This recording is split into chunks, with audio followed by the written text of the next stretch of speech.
चर्चा करून उत्तरे लिहा. बंडूची इजार लांब झाली म्हणून कापून कमी केली. जर ती आखाड झाली असती तर ती लांब करण्यासाठी काय करावे लागले असते? शक्य तेवढे सगळे मार्ग सुचवा. उत्तर: इजार आखूड झाली असती तर ती लांब करण्यासाठी खालील मार्ग वापरता आले असते. 1. इजारीच्या पायाला तसाच दुसरा जास्तीचा कपडा जोडावा लागला असता. 2. पायाकडील दुमडलेली शिवण उसवून बारीक शिवण घालता आली असती. 3. इजार कमरेच्या भागात उसवून काही इंच लांब करता आली असती. इजारीची चड्डी झाली, यात चूक कोणाची?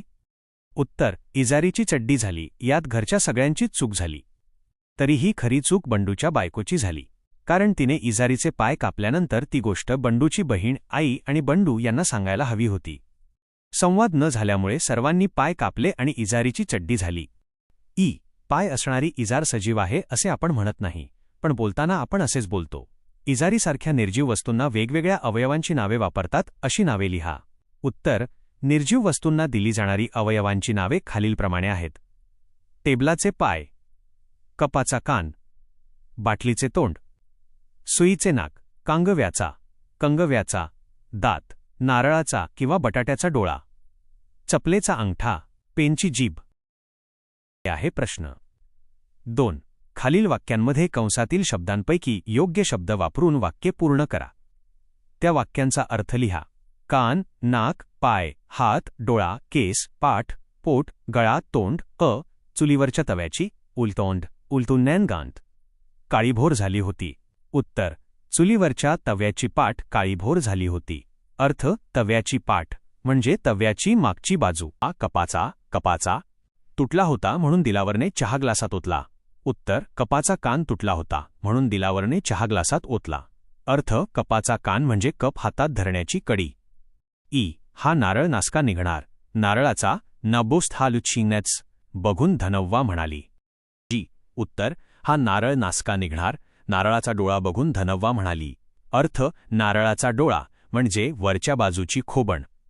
मुसळधार पाऊस पडल्यामुळे नदीचे सीनच फुगले होते. उत्तर: मुसळधार पाऊस पडल्यामुळे नदीचे पोट फुगले होते. अर्थ: नदीचे पोट म्हणजे नदीचे पात्र. कितीही जोर लावला तरी बाटलीचे उघडेना. उत्तर: कितीही जोर लावला तरी बाटलीचे तोंड उघडेना. अर्थ: बाटलीचे तोंड म्हणजे बाटलीचे चरवीतले दूध गंजात ओतले तर ते गंजाच्या पर्यंत आले. उत्तर: चरवीतले दूध गंजात ओतले तर ते गंजाच्या गळापर्यंत आले. अर्थ: गंजाचा गळा म्हणजे वरची तोंडाजवळची बाजू. सुईच्या दोरा ओवून धोंडूमामांनी शिलाई. उत्तर: सुईच्या नाक दोरा ओवून धोंडूमामांनी शिलाई मशीन सुरू केली. अर्थ: सुईचे नाक म्हणजे सुईचा नेढा. आंब्याच्या कोईचे पांढरे होईपर्यंत गणू चोखत राहिला. उत्तर: आंब्याच्या कोईचे केस पांढरे होईपर्यंत गणू चोखत राहिला. अर्थ: आंब्याच्या कोईचे केस म्हणजे कोईवरचे तंतू. आपले शेकडो पसरून उभे असलेले वडाचे झाड वर्षानुवर्षे सगळ्यांना सावली देते. उत्तर: आपले शेकडो हात पसरून उभे असलेले वडाचे झाड वर्षानुवर्षे सगळ्यांना सावली देते. अर्थ: वडाचे शेकडो हात म्हणजे वडाच्या फांद्या. खोलीतल्या एकमेव खुर्चीचा मोडला होता म्हणून मी जमिनीवर बसलो. उत्तर: खोलीतल्या एकमेव खुर्चीचा पाय मोडला होता म्हणून मी जमिनीवर बसलो. अर्थ: खुर्चीचा पाय म्हणजे ज्यावर खुर्ची उभी असते. भिंतीलाही कान असतात ही म्हण आपण वापरतो. भिंतीला कपांप्रमाणे कान नसतात. भिंतीला कान असतात हे कोणत्या अर्थाने वापरले आहे ते शिक्षक पालक यांच्याशी चर्चा करून सांगा. वरीलप्रमाणे त्याच्या पैशाला पाय फुटले असेही बोलताना आपण म्हणतो.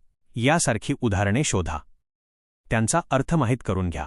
बोलण्यात त्यांचा वापर करा. उत्तर भिंतीलाही कान असतात. आपले बोलणे कुणी ऐकू नये म्हणून आपण खोलीत जाऊन चर्चा करतो.